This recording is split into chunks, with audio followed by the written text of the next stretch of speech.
Изборно цунами во Македонија, кога се однесува за позицијата на владеечкиот СДСМ и се разбира тектонски потреси по најавата на лидерот и премиер Зоран Заев за повлекување од позицијата. Почнува еден невообичаен сплет на околности во кој сите на одреден начин своједно коалициско поклонение и поддршка ја оставија пораката дека партнерите остануваат лојални кон владиниот концепт и приоритетите што преостануваат. Се разбира, тоа уште не значи дали Зоран Заев ќе биде премислен. Вториот аспект што може да се дискутира, но факт е дека ако овој доблесен и морален чин не се реализира до крај, тогаш човечката димензија може да предизвика исто така еден деформитет кај Зоран Заев, кој без сомневање со НАТО остави историски белег на своето владење. И третиот аспект, сосема е известно дека потресите во владата не може да поминат без оставки и потреси во владеечкиот СДСМ, што може да биде знак за прилично деликатни процеси во социјалдемократите. Професор Борче Давидковски, добар познавач и за двете ситуации.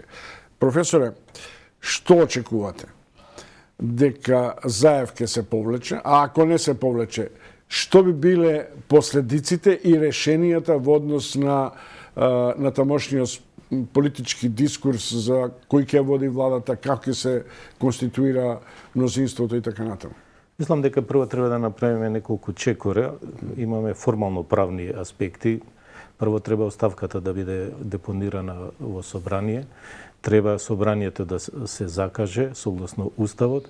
Треба да се констатира оставката, односно да се донесе одлука дека се прифаќа оставката и дека владата е во оставка, бидејќи паѓа тогаш и целата влада. Па потоа треба да се кој ќе обезбеди мандат на председателот на државата, дали постоечкото мнозинство или некое ново мнозинство да му достави предлог, па председателот на државата да му го даде мандатот, па повторно на собрание. Мислам дека тук сигурно едно месец дена ќе играме малку. Тоа се кој би водел во тој случај владата? Владата останува се дури собранието не констатира оставката, секој пат во парламентарните демократи владата секој пат останува. Влада, затоа и се вели влада во оставка, она останува до избор на нова влада. Бидејќи државата без влада не може да екзистира. Доколку Заев си замине, да речем, условно... Не може он да замине, он формално... Тоа значи дека првиот подпредседател ќе ја води, може да ја води владата... А тоа они може да се договорат, например, првиот подпредседател, али сепак таа е влада во оставка. Ако ги исклучиме решенијата од овој тип, дали алтернативата е формирање на ново парламентарно мнозинство во услови во кои сите коалициски партнери рекоа да за сегашната коалиција на власт? Кај ќе бара Мицковски партнери? Па добро, сега Мицковски си има агенда, валјда секоја опозиција има агенда како да ја собори власта и они да дојдат без избори да си дојдат на власт. Бидејќи оваа влада има уште 2,5 години, мислам, мандат. Така што тоа е легитимно од страна на опозицијата. Проблем е што во Македонија ова е прв пат нешто да се случува, да се даде оставка и од партиска, се губеле избори, па лидерот на партијата си давал оставка, но и од премиерска и од партиска позиција прв пат е во Македонија и мислам дека многу субјекти, особено во коалицијата, во партијата, во СДС, се затечени со оваа работа. Предпоставувам дека со давањето на оставката на председателот на партијата, автоматски извршниот одбор, бидејќи како владата што паѓа, предпоставувам дека извршниот одбор по дефолт треба и он да падне, треба да се закаже вонреден конгрес, предпоставувам и Сега има ново, колку што знам во СДС, тоа се бират на непосредни избори, да се спроведат избори.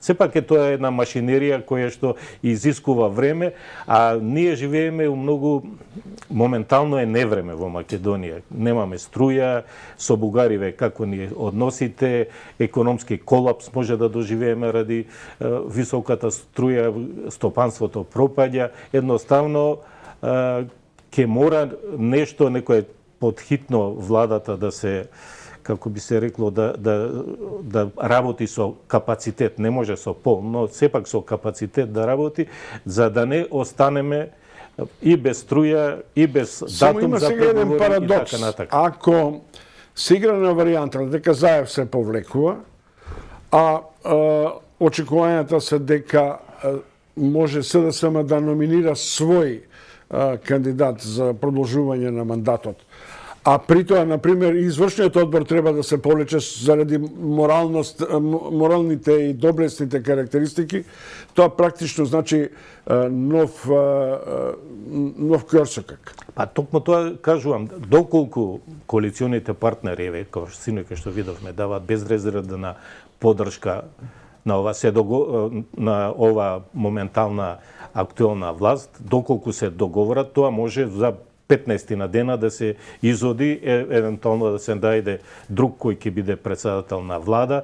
Едноставно тој го добива мандатот ако е обезбедено мнозинство, но повторувам, и тоа мнозинство е климаво, 62.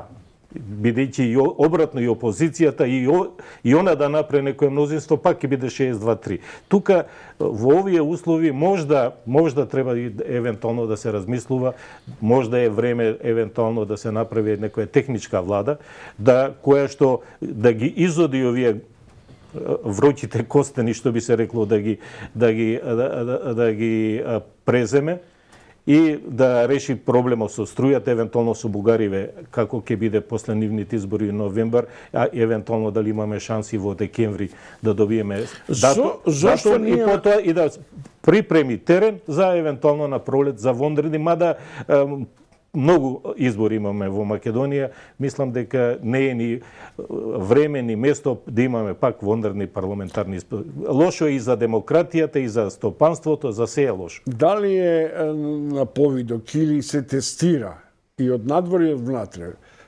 така наречената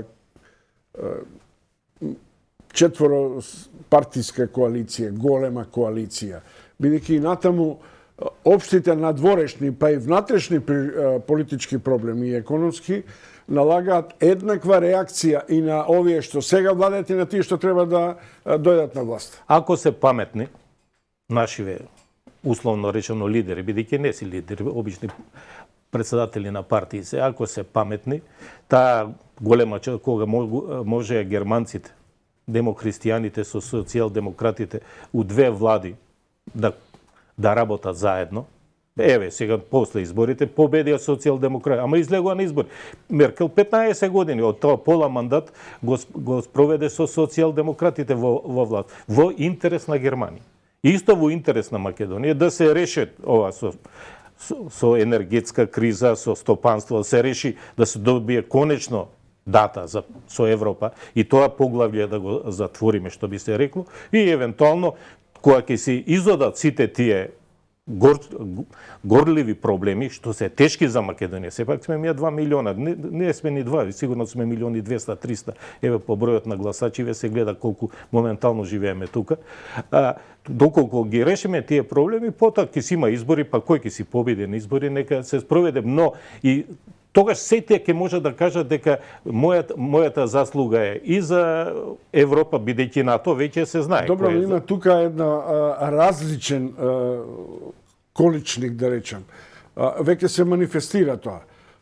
Мицковски не би можел да прифати, ВМРО-ДПМН не учествува у таква голема коалиција при постоење на Преспански договор или друг договор кај што бараат реципроцитет со Бугарија и така натаму. А и првите знаци на реакцијата на новите раководства на ВМРО на микроплан зборуваат ние не признаваме Република Северна Македонија. Тоа значи дека опозицијата ќе треба да се надмине себе си за да стане партнер во меѓународните односи. Видите, опозицијата, ако дојде да биде во улога на позиција, утре да земе власт, многу е тешко. Вие некој меѓународен договор подпишан од најбитните чинители во светот, значи Европската унија, покрај ние, као странки, ние и грците, Европска унија гарант, Америка гарант. И вие така да играме со тој подпишан договор, така. Дарјај сега нема да го примиме, мене ми е страв, доколку тоа сценарио се остварува, да не станеме ми Северна Кореја во Европа, па сите да не изолираат, зашто ние ако не го почитуваме тоа, ако земеме да го чепнеме Преспанскиот договор, ако земеме да го чепнеме, ние со Бугарија имаме договор, да се разбереме. Бугарите сега ни поставуваат услови. Формално, правно, ние со бугарите имаме договор. Една од одредниците во договорот, оваа комисијата да работи. Другото е се јасно. Тоа Бугарија што не оценува, тоа е, мислам дека е за нивни внатрешно партиски цели за избори и така натаму. Со бугарите ја сгреши работата, они требаше тоа да го прават пред да се подпише. Штом го подпиша, гарант исто за Европската унија за тој договор. И тука нема бегање. Секоја сериозна држава тој мора да се почитува. Ние ако го сменивме името, ако сме Северна Република Македонија согласно устав, сите институции тоа треба да го применуваат. Едноставно. Ајде завртам поинаку ситуацијата. Ако сегашната опозиција обезбеди ново парламентарно мнозинство за преземање на власта и формира нова влада, во таква ситуација, каков ќе биде меѓународниот кредибилитет на таа влада во однос на меѓународните реперкусии од непризнавањето, суспендирањето, суспензивното дејство и на Преспанскиот и на можниот договор со Бугарија? Тоа го кажам, ќе станеме темен вилает, ќе не исклучат од сите асоцијации, Европа нема ни помош, ни членството веќе ќе згасне и едноставно нема да не третираат како сериозна Може земја. некои надворешни фактори кои финансираат лево десно и тоа може Па може да има некои други сценарија, сега не знаеме, може да има други сценарија, некои што им одговара, тоа ама веќе влеговме у НАТО, а тоа беше најбитното за Професор Борче Давидковски, сосема за крај, лично, како познавач на состојбите, верувате дека Заев ќе го одржи зборот? Ќе го одржи. Сигурен сум дека ќе го одржи зборот, затоа што мислам дека сега се виде дека каменот не паѓа оддалеку од опозицијата и од блиску му паѓа каменот, така што мислам дека треба достоинствено да си оди. Превише, мислам, психички трауми доживеа човекот и најдобро е за него и за неговото семејство да се повлече, бидејќи очигледно не... Што значи психички трауми? За еден политичар кој треба да издржи многу. Па видите... И на кого не му е допуштено на оден, а може му е допуштено оден миг и да заплачева, но не му е допуштено да носи емоционални одлуки ад хок. Видите, он се зафати со една работа, со некои работи кои што македонска историја не сме да ги забори. 30 години не екзистиравме, но никој проблемот со Грција не го реши. Ние влеговме во НАТО. Тоа е еден голем гарант за нашата стабилност и да останеме која држава, да се разбере. Тоа ни е гарантот. НАТО ни е нас гарант.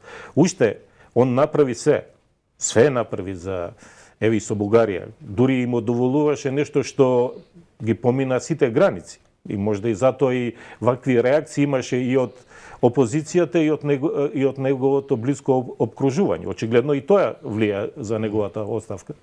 Но мислам дека човекот едноставно е млад и добро е да не се собират сега подписи, па за враќање, едноставно да се остави, нека земе малку тајм-аут, што би се рекло, нека си се повлече, еве, партијата е голема партија, предпоставувам ќе најде некој сукцесор. Како тоа мислите тајм-аут? Мислите дека малце ќе се одмори, па ќе се врати? Па, он е млад човек се, мислам, кај нас у политика ништо не е трајно. Што вика дека Бранко Црвенковски сега почнува да го бара, зашто не и него? Па, тоа и едноставно тука мислам дека да ви одговорам конкретно, мислам дека е сериозен и дека нема да си го погази зборот. Добро, тоа значи дека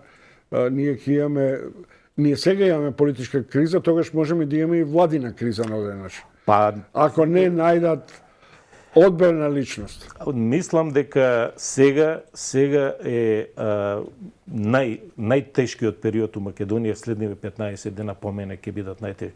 Прво да се најде сукцесор кој што ќе да се одржи ова мнозинство. Вчера декларативно сите кажа, но собрание е едно гласање. Тоа видовте вие пред 15 дена тие малите партии Дом, ЛДП беа лути противници на СДС, на локално ниво беа противници. Многу тешки зборови паѓа. Вчера гледам се колнату лојалност.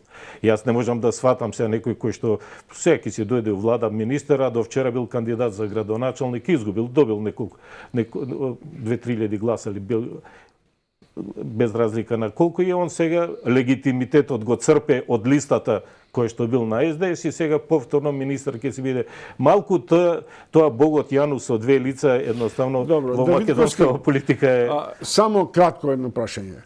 Ако настане ваков сплет на околности во кој централната власт ќе биде ова што е, а локалната веќе доминира опозицијата, возможно ли е да има одреден начин мало осветништво, големо осветништво во финансиските трансфери, во блокирањето на некои проекти кои што има каде што во локалните средини каде што се градоначалници опозиционери? Тоа нашето искуство до сега го покажува. Она политичка структура што е на локално ниво и која е иста со централната власт, таа ги добива сите бенефити. Оние кои што не се тие, дури вие знаете на Таравари и надлежности му се одзема и така натака. Така што тоа тешко да ќе го искорениме, а особено што овие социјални трансфери што централната власт ги дава на локалната власт, не знам дали и веќе и буџетот ќе има кондиција истото тоа да го алиментира. Многу тешки денови доаѓа за државава, затоа треба час поскоро да се направи влада, барем какво такво некое мнозинство да има, едноставно да се преземат најхитните чекори. Луѓе, немаме струја. Тоа е едноставно, немаме рестрикции, пак ли ќе се враќаме, темен вила е да станеме на Европа. Професор Борче Давидковски, професор на Правниот факултет, гостин во утрински брифинг.